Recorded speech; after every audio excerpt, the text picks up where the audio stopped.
This is CGTN, China Global Television Network.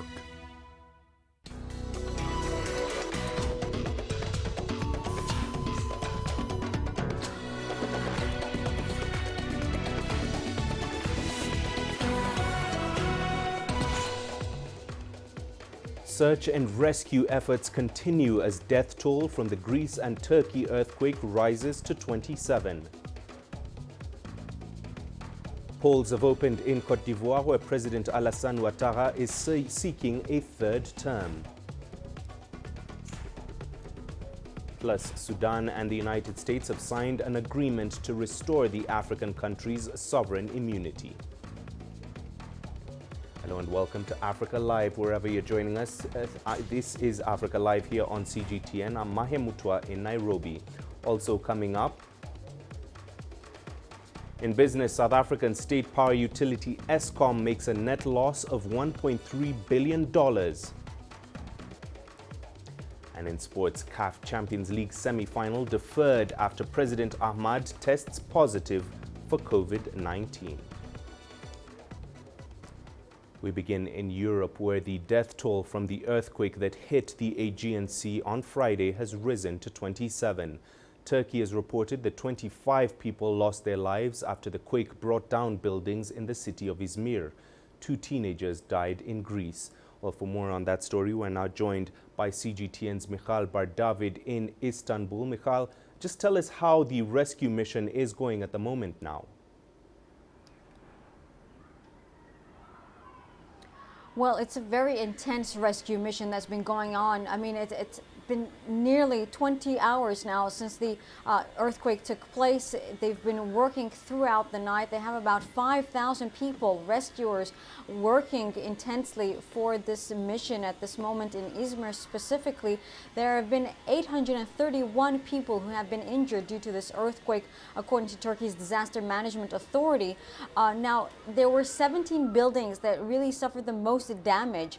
The Turkey's Disaster Management Authority has stated that they have completed rescue efforts in 9 of those buildings, but they are still continuing these efforts in 8 of those buildings. Specifically in one town, in the town of Bayraklı in Izmir, there is really an intense effort to try and rescue some of the people that I still believe may be trapped under the debris, under the buildings that have collapsed in that area. They were able to rescue 100 people so far, so they still believe that there is still a lot of people that may be trapped under the debris, potentially up to 20 people that they believe might still be under that building that they're searching under. They have been working with thousands of people, also 20 rescue dogs, but Turkish government has also been providing a lot of resources. They've announced that they have been providing air and naval support with 8 military cargo planes, 1 drone, 11 Coast Guard boats, and 6 helicopters working in that region. So really an intense and thorough rescue effort is continuing in that region. And Michal, we have heard that there have been some aftershocks since. What more can you tell us about that? Yes, this is something that is quite expected, and until now, Turkey's Disaster Management Authority has announced that they have recorded over 489 aftershocks, and 35 of them have a magnitude over 4.0, so quite serious at this moment. That's creating a lot of fear for many of the people living in that area, potentially for more aftershocks that could take place. Also, yesterday evening at 6 p.m. local time in Aydın province, there was one that was at a magnitude of 5.1 that was recorded. And this morning at 8:30 local time in the morning, in the town of Seferihisar, there was also a magnitude of 5.0 aftershock that was also recorded. This is the same town where a small-scale tsunami took place in Seferihisar. We saw a lot of footage with flooding taking place over there. People were trapped in buildings in the upper floor. So there really is a lot of damage right now in the town of Seferihisar, and experts are also warning that potentially many more aftershocks can take place in the upcoming days. All right, Michal, thank you very much for that. Michal Bardavid joining us live there from Istanbul, Turkey. On to Côte d'Ivoire now, where the presidential election is underway.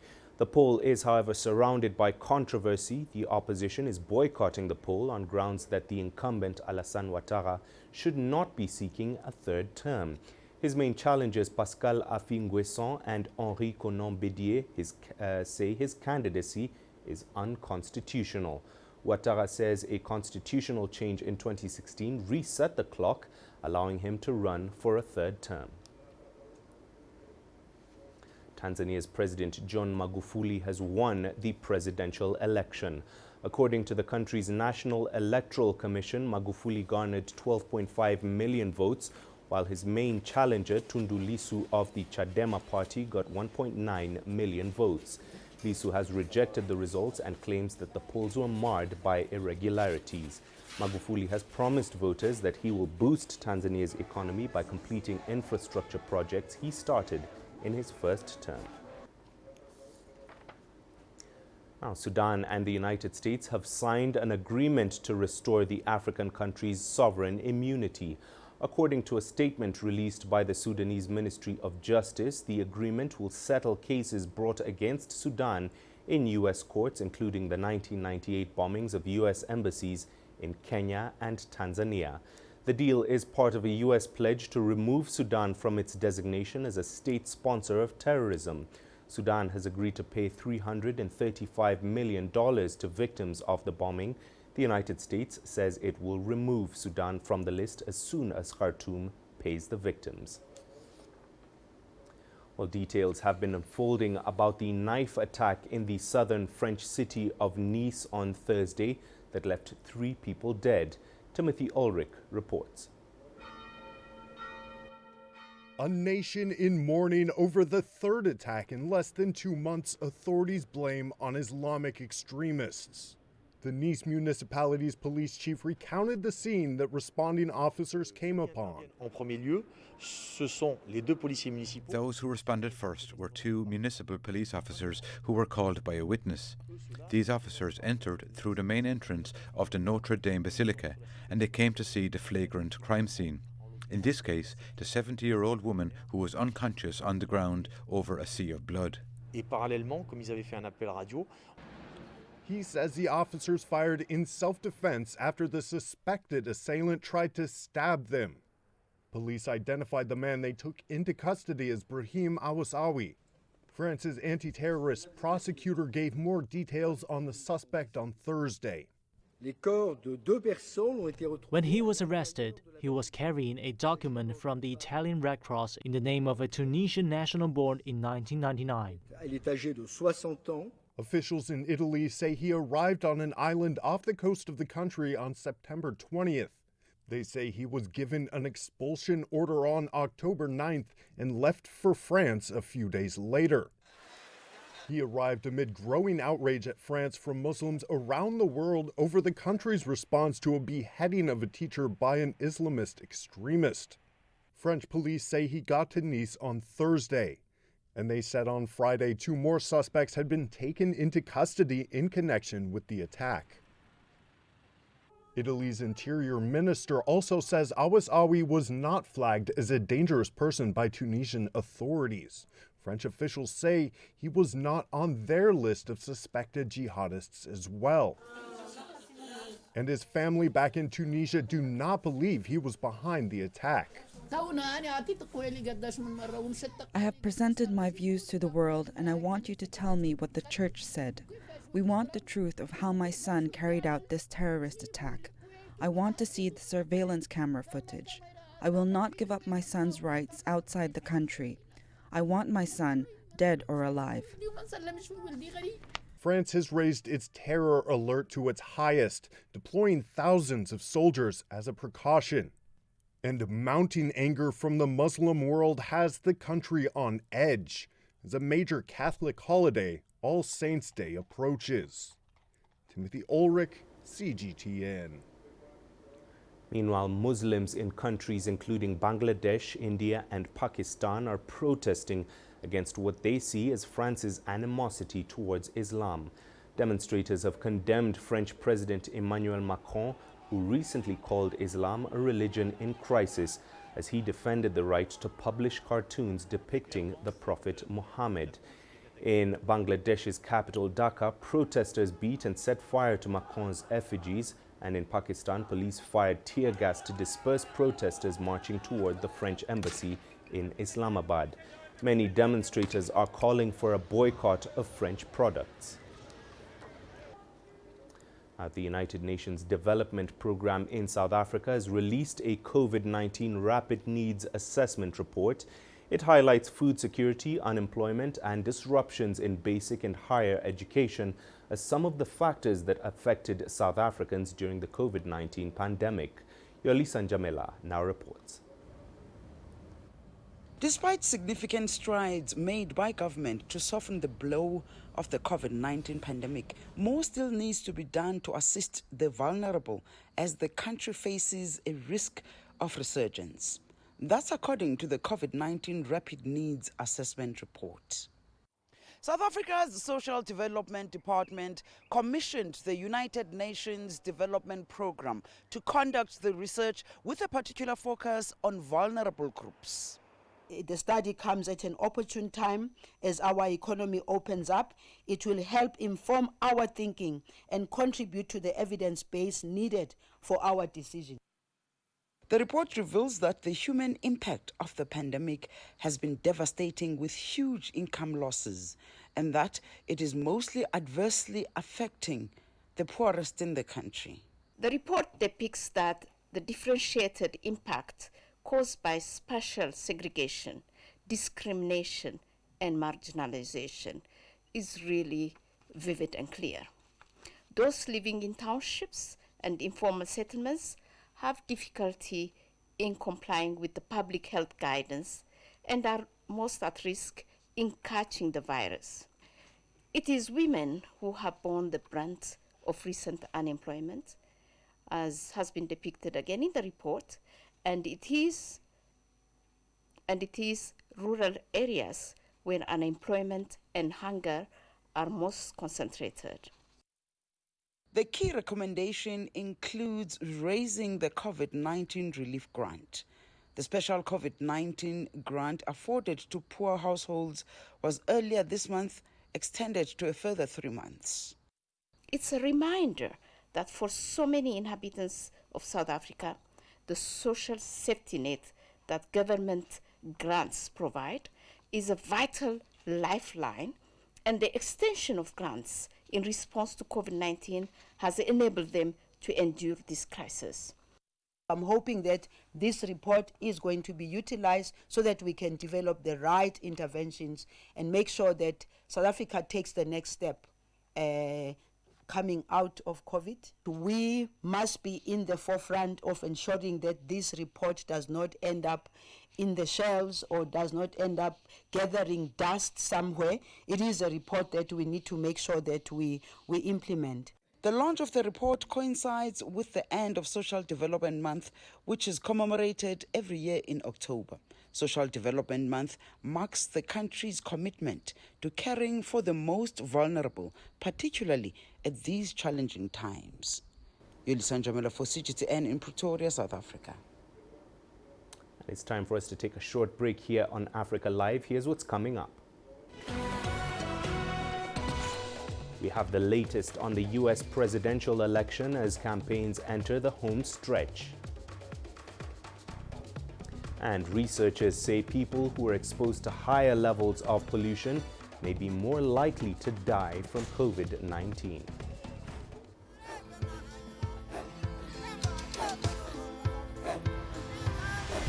Africa is a continent of diversity, with varied climates and enchanting geography, and a people so distinct, but with a shared enduring spirit. We are at the heart of the continent to bring you the untold stories. Let's have a look. We celebrate Africa as it shapes its own destiny. Tunis, Cairo, Juba, Johannesburg, Ethiopia, Tanzania. Africa Live. Find your voice.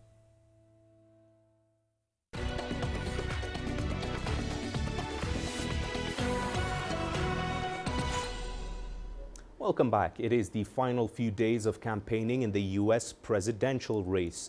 President Donald Trump and his Democratic rival Joe Biden are holding events in several key swing states, trying to make sure their supporters get to the polls. Our White House correspondent Nathan King has more. Friday was crisscrossing the Midwest of the United States. The two candidates almost following each other. They really all want the same states, the ones that Donald Trump won in 2016, the so-called blue wall of Wisconsin, Michigan, and of course Pennsylvania, that put him in the White House very narrowly indeed. Well, we had President Trump in Michigan, we had Joe Biden in Wisconsin, and it's getting cold up there, but I tell you, the political heat is very high indeed, and the US president saying ignore all the polling. He thinks he's going to win again. It's cold, but I feel very warm in this group. This is a great group. 4 days from now, we are going to win this state, and we are going to win 4 more great years in the White House. And he has a point. He eked out a victory in 2016 when most people thought there was no chance of him getting it. But the polls are different this time, and there is a lot of other states potentially in play as well. For example, the vice presidential nominees are going to other areas. Kamala Harris in Texas, 3 stops Friday. Quite incredible, but Texas voting has been off the map. Over 9 million votes already cast. That's more than the 2016 election, all before polling day. Now, is this COVID? Is this rapid turnout? We do not know, but it's quite incredible. Also, Joe Biden stepping his toe into states that really should be Republican. He was in Iowa, his first stop on Friday, and said if people vote, it could change the whole thing. Millions of Americans are already voting. Millions more are going to vote by late Tuesday night. And I believe when you use your power, the power of a vote, we're going to change the course of the country and, quite frankly, the world. Right here in Iowa with all of you. There are lots of other states that the candidate's going to visit in the final 72 hours or so. Look, obviously, for Pennsylvania. It's a key state for both candidates. Trump is going to have 3 stops there on Saturday. Joe Biden, with his former boss, US President Barack Obama, will be in Michigan, Detroit, and Flint. They think they can carry that state. They only lost by 10,000 votes, Democrats, last time. There'll be other stops, too, in these key swing states, and maybe a couple of surprises, too. Candidates always want to out-psych the other just hours ahead of Election Day. The polls, if we believe them, point to a significant Joe Biden victory. In normal times, we would say that, but these are not normal times. In the middle of a pandemic, we remember 2016. We remember how Donald Trump eked out a victory, and we are mindful of that. Although no candidate has really managed to close the polling gap this large so late in the day. Nathan King, CGTN, at the White House. And still in the United States, on Friday, during an event in Michigan, Trump claimed without evidence that doctors are profiting from COVID-19 deaths. Hours later, Biden defended medical workers and accused the president of surrendering to the pandemic. You know, our doctors get more money if somebody dies from COVID. You know that, right? The President of the United States is accusing the medical profession of making up COVID deaths so they make more money. Doctors and nurses go to work every day to save lives. They do their jobs. Donald Trump should stop attacking them and do his job. Well, the American Medical Association called Trump's words outrageous and completely misguided. Its chief said the president should instead focus his efforts on reinforcing public safety measures. The two candidates have different opinions towards the pandemic. Trump has been telling supporters that the country is turning the corner, while Biden has warned of a dark winter ahead and that renewed efforts were needed. Europe has passed the grim milestone of 10 million infections. A growing number of countries are tightening restrictions. France began a month-long national lockdown on Thursday night. People can go out only for work, health and family emergencies or short exercise near home. Germany will go into a partial lockdown starting Monday. Entertainment activities will be largely prohibited until the end of November. And Britain is also considering a new nationwide lockdown amid concerns that hospitals are overwhelmed. Belgium and Portugal are another two hotspots on the continent. Tony Waterman and Mia Alberti give us a sense of what's happening there. Dozens of medical staff demonstrated outside of CHC Mandelier Clinic on Thursday. This is one of the main hospitals in the city of Liège, which has been among the hardest hit in the second wave. Doctors and nurses say that they are at their breaking point and they're calling for more support from the government.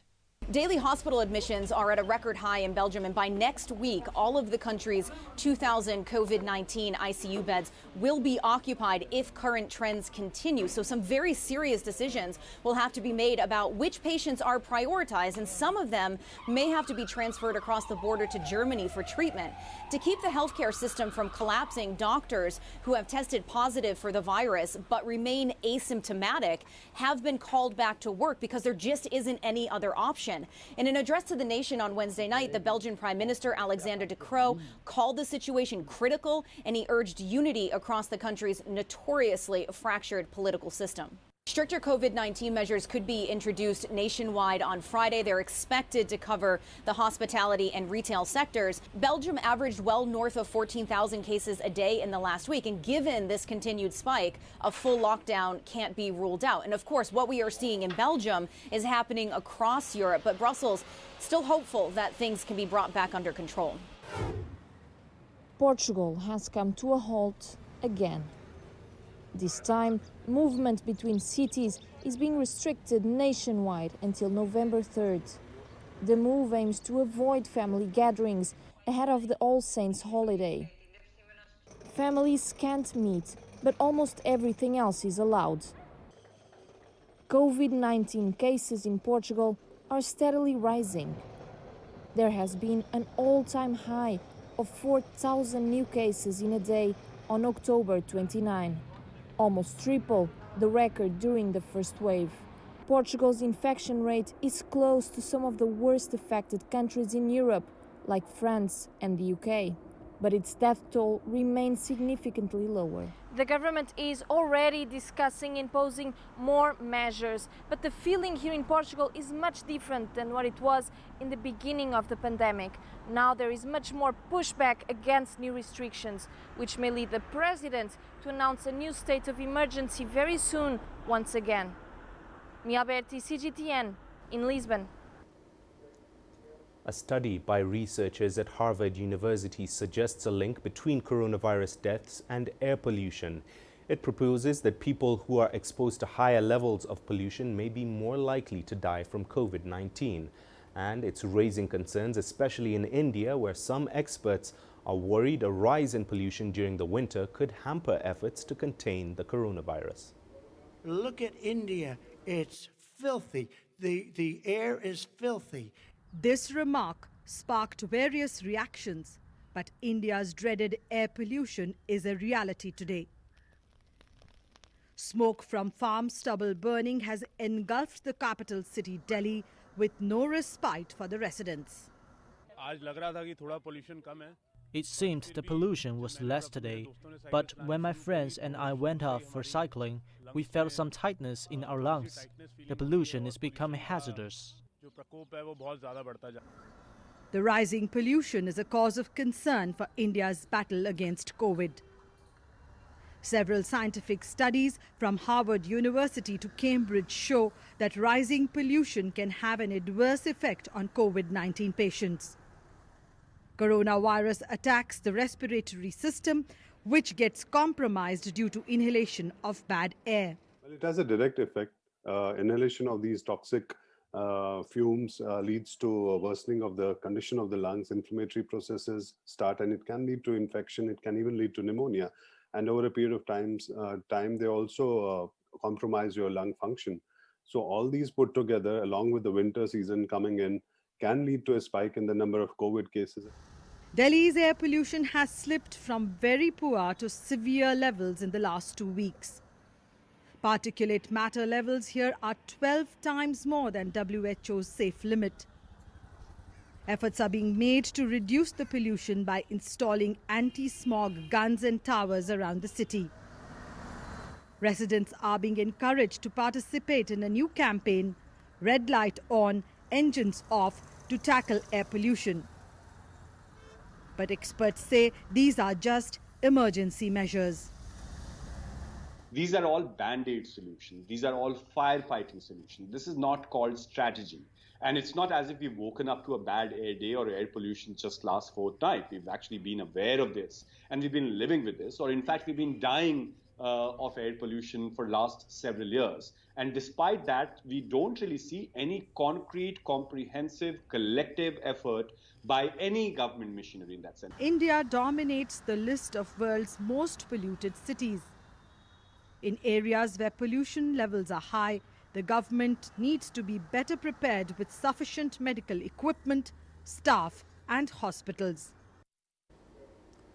On to food matters now. Africa boasts a huge population of young people, with 60% of Africans living in rural areas where agriculture is the mainstay. The time for the continent to be food secure is now. Here is Beatrice Marshall with the first episode of Dimensions.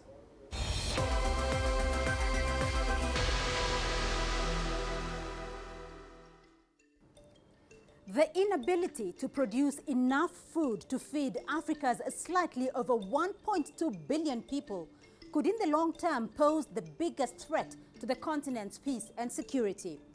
The tragedy of this situation is its irony.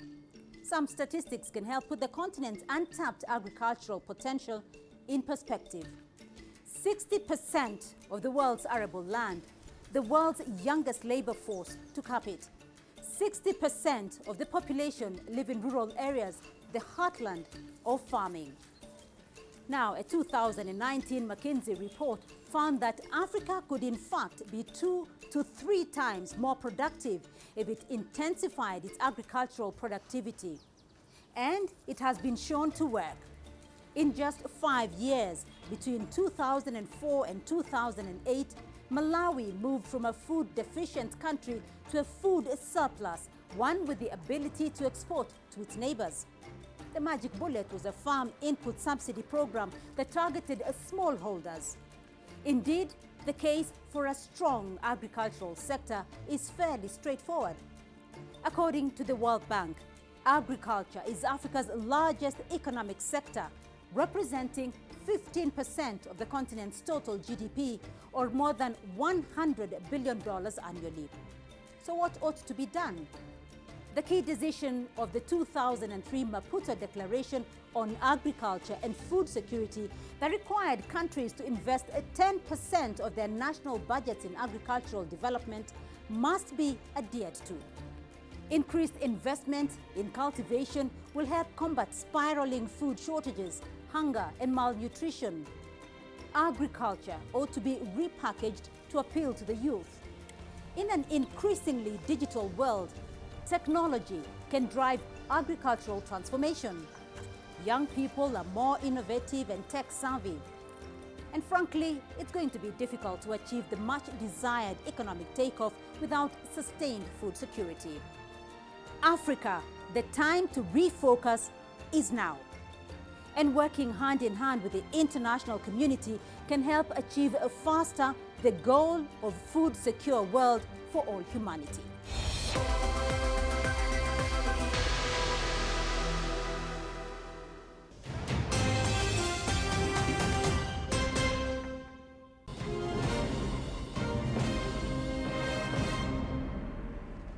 Right, let's now take a look at some of the top stories we've been following. The death toll from the earthquake that hit the Aegean Sea on Friday has risen to 27. Turkey has reported that 25 people lost their lives after the quake brought down buildings in the city of Izmir. 2 teenagers also died in Greece. Rescue efforts are ongoing in Turkey. There are fears that many more people may be trapped under debris. Sudan and the United States have signed an agreement to restore the African country's sovereign immunity. According to a statement released by the Sudanese Ministry of Justice, the agreement will settle cases brought against Sudan in U.S. courts, including the 1998 bombings of U.S. embassies in Kenya and Tanzania. The deal is part of a U.S. pledge to remove Sudan from its designation as a state sponsor of terrorism. And in Europe, a growing number of countries are tightening restrictions. France began a month-long national lockdown on Thursday night. People can only go out for work, health and family emergencies or short exercise near home. Germany will also go into a partial lockdown starting Monday. Entertainment activities will be largely prohibited until the end of November. And Britain is also considering a new nationwide lockdown amid concerns that hospitals are overwhelmed. Belgium and Portugal are another two hotspots on the continent. Those are your top stories. Now, coming up in business. South African state power utility Eskom makes a net loss of $1.3 billion. And the World Bank warns that Somalia's economy will shrink by 2.5%.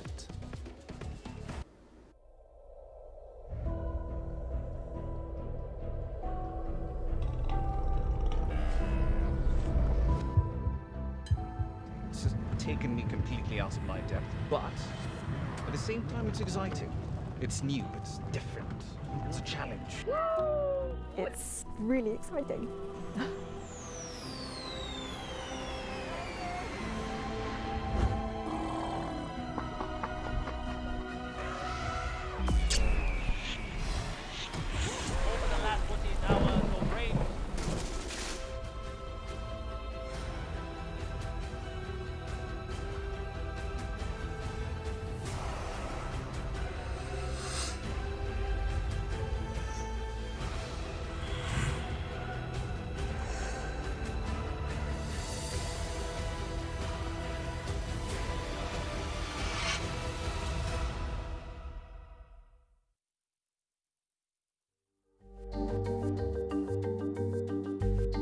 Africa Live. Find your voice.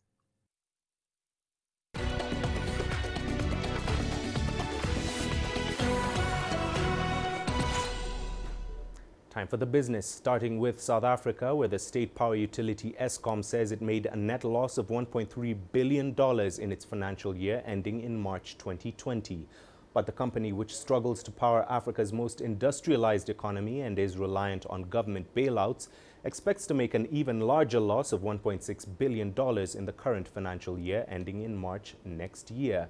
The expected deterioration is primarily because of the impact of the COVID-19 pandemic on electricity sales.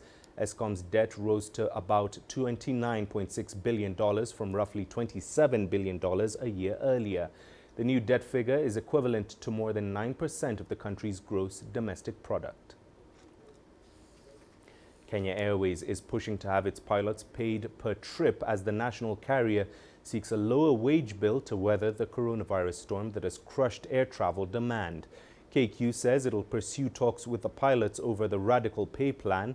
With no quick recovery in sight, the airline is seeking to cut costs in a plan that will see it lay off an unspecified number of workers, get rid of some assets and review aircraft leasing terms.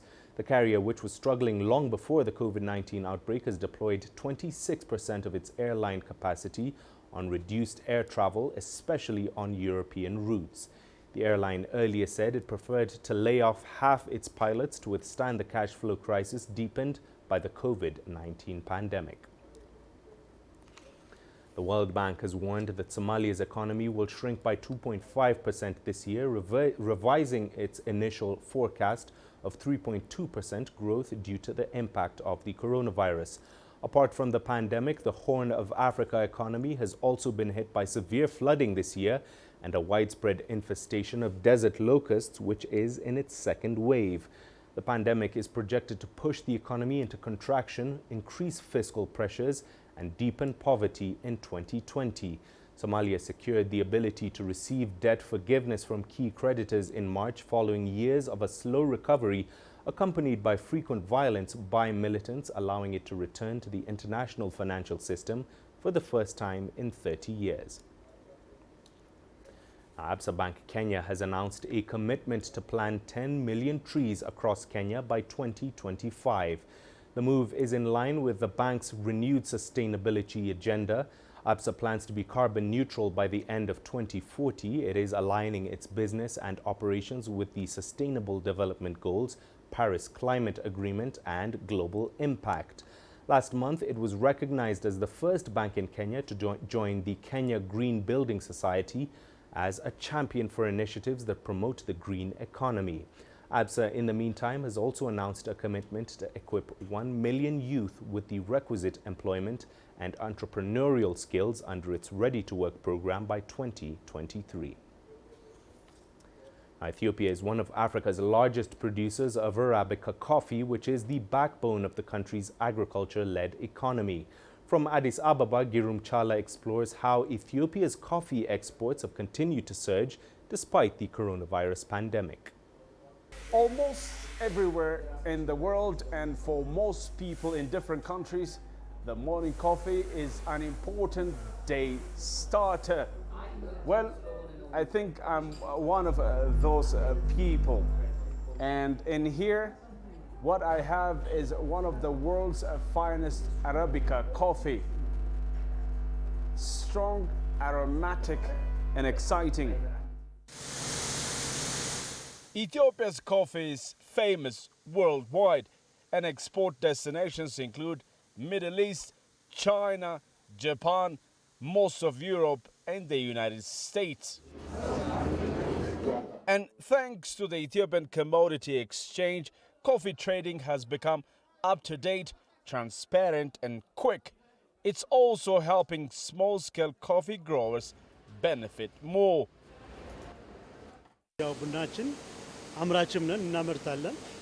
We are not only exporters of coffee, we are farmers too. Our company alone has from 300 to 400 outgrowers. Besides that, we buy quality coffee with fair price from the Ethiopian Commodity Exchange. Specialty, organic and certified coffee is available for export for the world market. The ECX platform benefits both the coffee growers and exporters equally. In 2018-2019, Ethiopian exports are believed to have reached 3.98 million bags of coffee.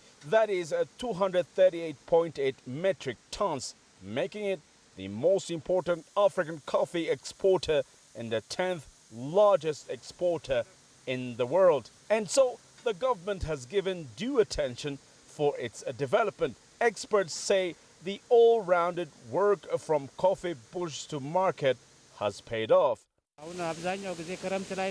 We used to stop work during the rainy season, but this year we have even strengthened our export capacity. The coordinated work has even made the coffee export remain the leading commodity to still deliver higher results. Ethiopia's coffee exports are highly supported by Ethiopian Airlines. Africa's largest and most profitable airline has made logistics services easier for coffee producers, and that has helped Ethiopia beat even Brazilian counterparts during these corona pandemic times. Generally, when coffee exporting countries like Brazil are highly affected by the coronavirus, we have used the market advantage pretty well.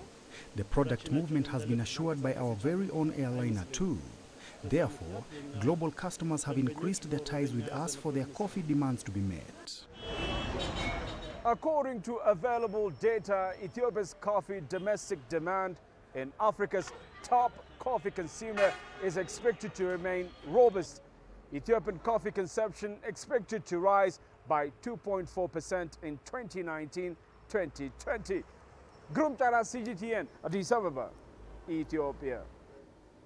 A record number of Italian companies are preparing to showcase their products at next week's expo in Shanghai. Italian business owners say there's growing demand for the Made in Italy brand globally, and they're looking to realize their potential in China. Hermione Kitson reports from Milan. Stella Milano is about to celebrate 70 years in the jewelry business. It's a family company that prides itself on pieces inspired by the majestic Milan Cathedral. But just as precious as their products are those who create them. Human hands and the craftsmanship is still most part of our production. Here you will see that every jewel is in-house made. It's one of many Italian companies set to expand in China. This will be their third visit to the China International Import Expo. For Stella Milano, I believe that it could raise, let's say, 2 digits year per year because it's a fast-growing market. The expo attracts companies big and small from across the spectrum. I cinesi amano molto. The Chinese love the Italian lifestyle, and in doing so they love our products such as food, wine, and fashion. They also love Italian technology. Another family-owned business attending this year is Only Juices. It exports 100 different products from juices, baby food and candied fruit around the world. But China is hopefully the next big destination. The Chinese market is a huge market. The Italian products are and are seen always as being the very top quality, very high level, high-end products. And I believe the Chinese people, they are seeking for this kind of products. As Italy continues to navigate the economic challenges of COVID-19, an increasing number of businesses are shifting online to expand in the Chinese market. This year, 76 Italian companies are taking part in the expo. That's twice as many as last year. For more traditional Italian companies, e-commerce is key to survival. They are generally family operated. So either the company, they adapt to this new way of living, of way of doing business, or otherwise they're going to be shut down. Last year, Italy was the first G7 country to sign up to China's Belt and Road Initiative, paving the way for more investment between the two countries. Despite some EU reservations, Italy believes it's a crucial step forward. It's had a positive effect. Certainly COVID-19 has slowed the development of the project, but I believe it will resume shortly because China has already emerged from this crisis situation. A crisis it's hoped Italy too will recover from soon. Hermione Kitson, CGTN, Milan.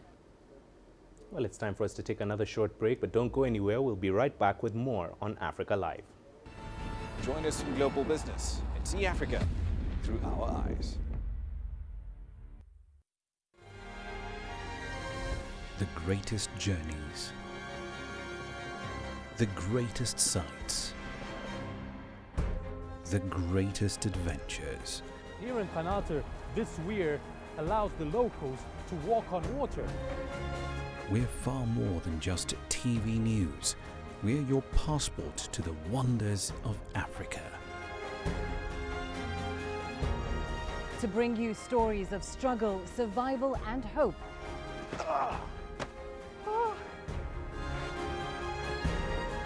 So let's explore.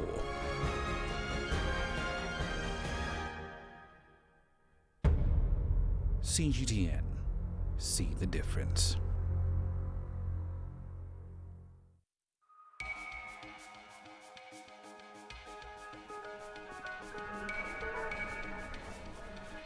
You're watching breaking news on CGTN.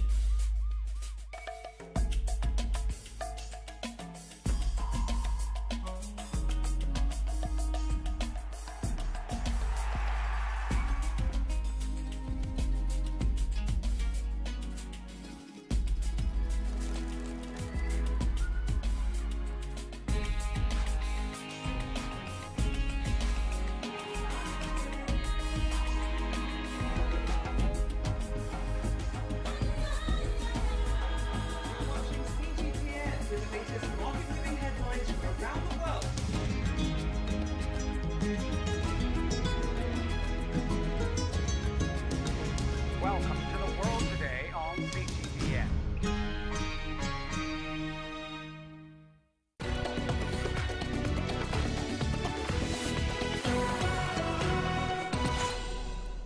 Welcome back. Let's take you to Uganda now, where small business operators are feeling the effects of the COVID-19 pandemic.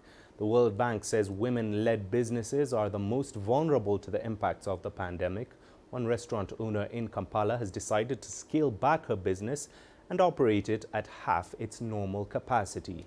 Isabel Nakiria tells us more. Jane Mugabe's restaurant in the Ntinda suburb of Kampala welcomed diners back after the lockdown. But business is so slow, she's operating at reduced capacity. She says these are the worst conditions she's seen in 2 decades of running a food business. It is completely down. I don't know. I've told you we are just working for survival. There's nothing like profit. Despite the COVID-19 squeeze, Jen says she's not giving up. A number of restaurants in Kampala have wound up business while others have cut staff, and COVID-19 measures have even made it more difficult to operate and be able to break even. Jen Mugabe has reduced the amount of food she cooks daily because of the lower demand. She hopes to gradually increase seated dining at her restaurant, but for now doing business is difficult. People are hustling for money. All their businesses are down, so most of them can't afford, more especially the price here. The plate is 15,000. You can't find that. Not everybody can afford 15. Some customers are now choosing to order takeouts instead of eating at restaurants because of fears about the coronavirus. The few customers that still turn up for meals at Mugabe's restaurant say they feel safe eating here. Us who are working on the road, the works have to continue. So you find you're on the road, you cannot drive back to Chengera, for instance, where you stay, to have lunch. So you end up coming back to the restaurant. But the good thing is also that when you come to the restaurant, it's not as packed as it used to be those days. In these days of COVID, she has tried actually to make sure clean the restaurant, sanitize space, and maintain the hygiene. The Association of Bars, Restaurants and Hotels say over 70,000 of their businesses were affected at the start of the lockdown. And it's not clear how many have had to shut down because of lockdown restrictions. For now, Jen Mugabe says she will keep serving hot meals to as many people as want them, in the hope her business will one day be back to full strength. Isabel Nakiria, CGTN, Kampala, Uganda. And coming up in the sports, CAF